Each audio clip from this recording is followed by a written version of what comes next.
orúkọ mi ni Tèmídayọ̀ Amusa ẹ máa wo TV. And to give testimony or whatever, to testify. Wole. Ẹ jẹ́ kó sá.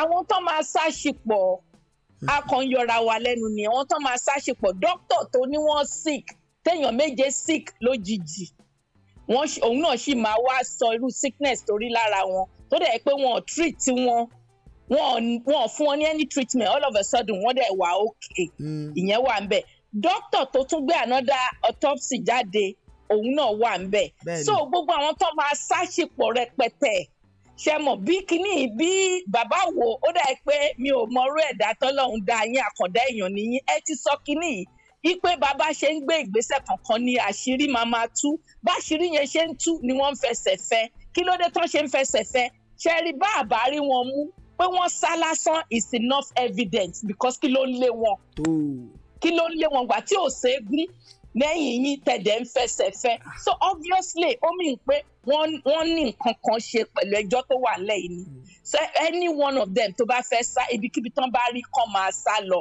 bọ́n wọnú olè ọlọ́run á dìgì wọn padà jáde because ọlọ́run ló ní ọlọ́run ló ní ilẹ̀ àti ẹ̀kún rẹ̀ gbogbo àwa tá wà lórí ẹ̀ ní ẹ̀kún yẹn so gbogbo wa ọlọ́run ló ní wá nǹkan tó bá dẹ̀ òun ló lè ṣe pẹ̀lú wa so anytime any one of us bá ṣe anything tá a bá rò pa mú jẹ irọ́ ni àṣepamọ́ ló wà kò sáṣegbé lọ́dọ̀ ọlọ́run èmi lè ṣe kánsì kí n fi pamọ́ fọmọlàkejì mi kọ́ má rí ṣùgbọ́n nítorí mi ó máa ṣì wá ṣèdájọ́ yẹn so ẹ jẹ́ kán máa sá gbogbo àwọn tó bá máa sá lẹ má jẹ́ ká tẹ̀ yọra wà lẹ́nu ṣe rí èmi láìkẹ́ ọ̀ the more tó ń sá the more ní kéèsì wọn ń le sí because èmi ń sìn yìí mi lè ní mò ń sá lọ anywhere torí mi ò máa Adédoyin rí mi ò ní any issue pẹ̀lú ẹ̀ so anyone tó bá ti connect mọ́ tó bá ti sá gbogbo yẹn ni màmá òjò máa gbélé fún wa pé ẹni báyìí ẹ mú jáde but lady ti bank tó ń sá lọ ṣé wọn pàwọn tó ń sá wọn pọ̀ so kéèsì fi ń bẹ́tà sí fáwa ni ẹ máa sá lọ ibikíbi tẹ́ bá rí ẹ máa lọ kí gbogbo yín máa sá definitely at the end of the day ìyá yẹn máa jẹ yín bàbá wo I love you all so much I love this program I love your TV channel I love ìpè ẹjọ́ nítorí ọlọ́run ẹ tètè bá wa ṣe gbogbo ètò tá à ń bí yín pé kẹ́ ṣe o ẹjọ́ gbogbo wa àrẹ́dì gbogbo àwa tá à ń sọ fún yín pa fẹ́ support wo ẹjọ́ ẹ má jẹ́ kí kinní yẹn die out ẹjọ́ nítorí ọlọ́run ẹ gbé lọ sí meeting yín because ẹ mọ àǹfààní tẹ́ ìṣe fún wa sí Nàìjíríà bọ́ jẹ́ ká feel like pé a wà Nàìjíríà. It is well with you, sir. And God bless you. Thank you very much, ma. Thank you, ma. Have a pleasant day, ma. Ẹyin tán wọ́n ti mọ tẹ́ ti máa ka ohun tó jẹ́ pé kò ní lè lọ ẹ ti understand pé adìyẹ tán ti ká mọ́ ọ̀nì tí ò ní lè escape. Bóyá mi ìmọ̀ bóyá ti lè ṣiṣẹ́ yẹn débẹ̀ bóyá ti ṣiṣẹ́ yẹn débẹ̀ kí tó sọ síta ẹ understand. Ṣe because information bẹ́ẹ̀ ṣe sọ yẹn ṣe ẹ ti understand. Sọ pé ẹ tí mú tán tẹ́ lọ sọ ẹ wo àwọn informant máa fún lọ́wọ́ nǹkan tí ọmọ Adédoyin ṣe ń yọ ọbọ nìyẹn. Ṣe to understand because àwọn tó ń rí ó yẹ kán ṣiṣẹ́ lé kíní yẹn lórí pé okay let me say before country announce ẹ̀ fáwọn èèyàn láti gbọ́ wọ́n ti mọ ibi tó lè sá sí ibi tó ti lè ha mọ́ ṣe ti understand gbogbo kọ́nà yẹn ó ní tó wáyé pé orí àwọn tó ń rí ń Ghana mo tún padà sọmọ ẹ̀yìn ẹ̀ ṣe orí àwọn tó ń rí ń Ghana yẹn tó ti ka mọ́ tó ti mọ ibi tó mì sí tó ń jẹ sí tó ń ṣe kíní yẹn by the time tó ń fi announce bá nípò máa bọ́ ọwọ́ òun máa bọ́ sí orú wọlé yẹn náà ń sìn bẹ́ẹ̀ ṣe announce ń sìn àwọn kan ti fún ní information pé wọ́n tún ti sọ ọ́ ó tún máa fẹ́ gbanú mi ẹ ti understand mi ò bóyá ti ẹ ń ṣiṣẹ́ yẹn o èmi kàn ní pé kí n ọ̀rọ̀ yín yé mi mà ọ̀sibẹ̀ ṣó ti yẹ yín sà ẹ má bínú mi it's not that I'm rude but báwo ọgbọ́n mi ṣe rí nìyẹn ẹ ṣe jẹ́ kí n fi ń sílẹ̀. alright ẹ ṣe gan and mo fi kíní kan. ó lè pété tó ẹ ṣe ẹ kú ohun ẹ ní sọ̀rọ̀ tán pé ó ní nọ́mbà bẹ́ẹ̀ iná bá wà mẹ́tẹ̀ láǹfààní àti pé ẹ pè sórí ètò kẹ́ ẹ bá wa dá sí i ẹ wo béèyàn ò bá jẹ́ gbì wàláhì kò ní kú gbì o èmi ò máa ń bẹ̀rù pé èèyàn kan máa ń sà ṣé ẹ mọ̀ ní tí mi ò ṣe ń bẹ̀rù torí pé mo mọ̀ pé ọba kan ọlọ́dẹ kan wà tó jẹ́ pé èmi ò rẹ́ni tó lè escape through ẹ̀ wàláhì ibi méjì ló lè sá sí tó bá lo fẹ́ sá mọ́ lọ́wọ́ bá lọ́wọ́. Hello. hello sir, ẹ káàbọ̀ sórí ètò sá. Wo TV nìyẹn ẹ sà. Orí Wo TV lẹ́wà sá. Ẹlẹ́kúṣẹ́. Ẹ ra sá. Ọlọ́run fún yín ní èrè àti àwa tí à ń fọkàn bá yín lọ. Àmín sá. Mo fẹ́ fọ́lọ̀ nǹkan tí woman nǹkan yẹn sọ. Okay. To me, mo sọ̀rọ̀ ní last week náà bákan náà. Ṣé ni ọ̀rọ̀ yín dàbí pé ẹ̀yin lẹ̀ ń kọ́ àwọn ọlọ́pàá Nàìjíríà ní nǹkan tó ti kọ́ mọ́ ìwé tó ti kọ́ wọn nígbà tó wà ní training as an inspector ni o as whatever as rank tán bá jẹ́ ni o. Ṣé rí gbogbo to me lójú tèmi nígbà tó jẹ́ pé ẹ̀yin lẹ̀ ń kọ́ wọn níṣẹ́ wọn tán wà professional lórí in which tí ò rí bẹ́ẹ̀. Wọ́n mọ nǹkan sẹ́rí Nigerian police sẹ́rí gbogbo wọn bá ṣe wà bẹ́ẹ̀ yẹn wọ́n mọ nǹkan tó yẹ kán ṣe. Ṣó ti yé yín wọ́n mọ nǹkan tó yẹ kán ṣe. Stupid idea tán ti lò ní ìbẹ̀rẹ̀ mi ò fẹ́ sọ nǹkan kan but màá kàn sẹ́ pé ológun lèmi náà. Okay sir. But nǹkan tó yẹ kán ṣe tẹ́yìn ṣe ń dàbí ìgbà tó jẹ́ pé ẹ̀yin lẹ́sẹ̀ ń tọ́ wọn sọ́nà. Bàbá mi wọ́n mọ nǹkan tó yẹ kán ṣe. Tó bá fẹ́ lọ mú ọmọkùnrin ní Ghana kó lọ mi ti rí ìlú yẹn. Ẹ wo bàbá kí náà porúkọ yìí bàbá Ìgbò yìí tí wọ́n arrest. Nnamdi Kanu. Ṣé kò ní bọ́ sí lọ mú ni. Nnamdi Kanu. Ní airport. Yeah. Ṣé kò ní bọ́ sí lọ mú ni.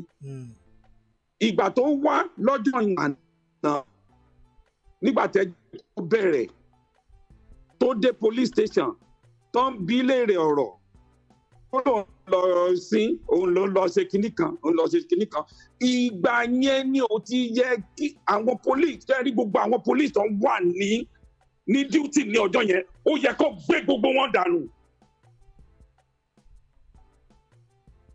Ẹsẹ̀ gbogbo àwọn tó wà ní shift níjọ́ yẹn tó bá jẹ́ pé irú America London kankan báyìí gbogbo àwọn tó wà ní shift from 7 o'clock from that time tí kìíní yẹn ṣẹlẹ̀ reason tó fi sílẹ̀ èèyàn lóyìn pààyàn ẹ jọ tẹ́ bá pa kí ni mo rí tó ń pe kí ni tó máa ń rìn káàkiri ní ọ̀dọ̀ wa níbí ọjọ́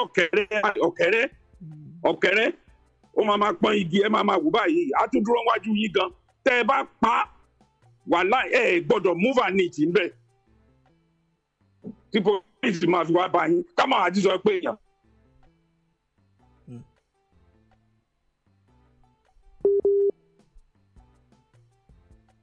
Hello sir. Hello. Ṣé ṣì wá mẹ́sà? Tó. Mo wà mẹ́.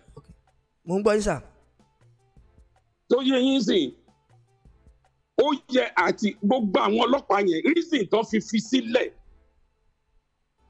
kò yẹ kó fi sílẹ̀ rárá àti rárá ni ṣùgbọ́n nígbà tó jẹ́ pé ìlú wa ni bó ṣe wù wọ́n náà ti ń ṣe olówó ni kinní kan ni kán múra sí kéèsì yìí ó ti fi hàn wípé Ọlọ́run tóbi ju gbogbo wọn lọ. Bẹ́ẹ̀ ni sà. Èèyàn Ọlọ́run lọ́rin tí wọ́n pa. Èèyàn Ọlọ́run is not an ordinary person. Timothy ó kàn fẹ́ fi àti ètò yín tẹ̀ ń ṣe yìí kò sáàsì ètò yìí tẹ́lẹ̀ ní nǹkan bíi mi ìmọ̀ọ́dún tẹ́ ẹ dá sílẹ̀ o bọ̀tá bá wo iye ọdún táwa ti fi dàgbà débi tá a dé èmi ò mọ nǹkan tó ń jẹ́ wò ó ti di tẹ́lẹ̀ ara social kínní náà ni gbogbo ẹ̀ tó dẹ̀ wá di nǹkan tó jẹ́ pé ó help situation of things in Nigeria of today.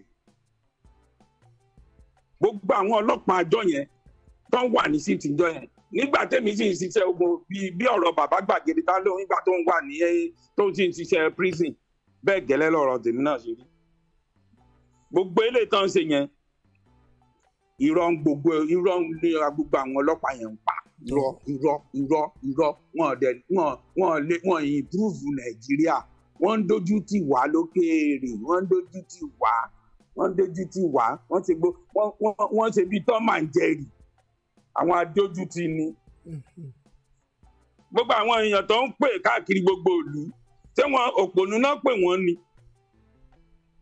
òpònú náà pè wọ́n ń dojú tira wọn tó bá fẹ́ lọ sí lóyìnbó tó fẹ́ lọ gbogbo ẹ̀ wọ́n á máa wò wọ́n báyìí nílé ibi òyìnbó á máa wò wọ́n báyìí ní bọ́dà nípa ìrora wọn tiẹ̀ bí wọn dákọ́ tiẹ̀ kọ́ wọn láwọn jẹyọ àwọn máa wọ yúnífọ́ọ̀mù Nàìjíríà ìgbà pólíìsì máa sọ pé àwọn fẹ́ fi lọ àwọn fẹ́ fi travel àwọn gan tó bá ṣọ́ra gan àti ibẹ̀ gan náà ti máa wọ́n àti ibẹ̀ gan lọ òyìnbó gan ti máa dè wọ́n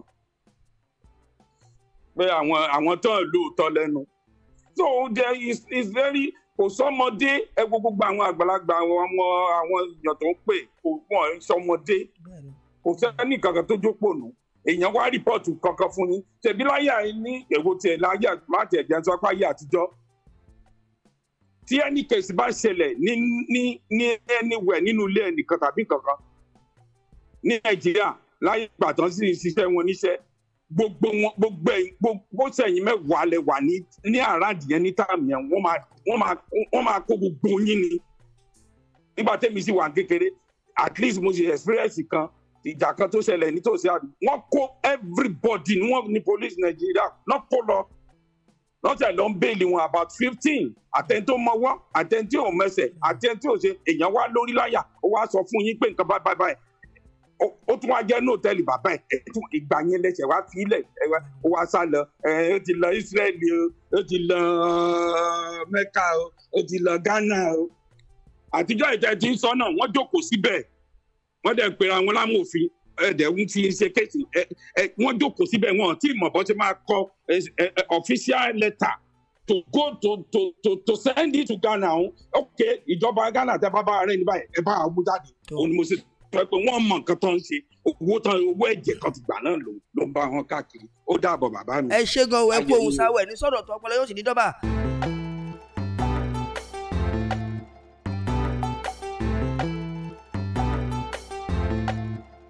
orúkọ mi ni Tèmídayọ̀ Amusa ẹ máa wo TV.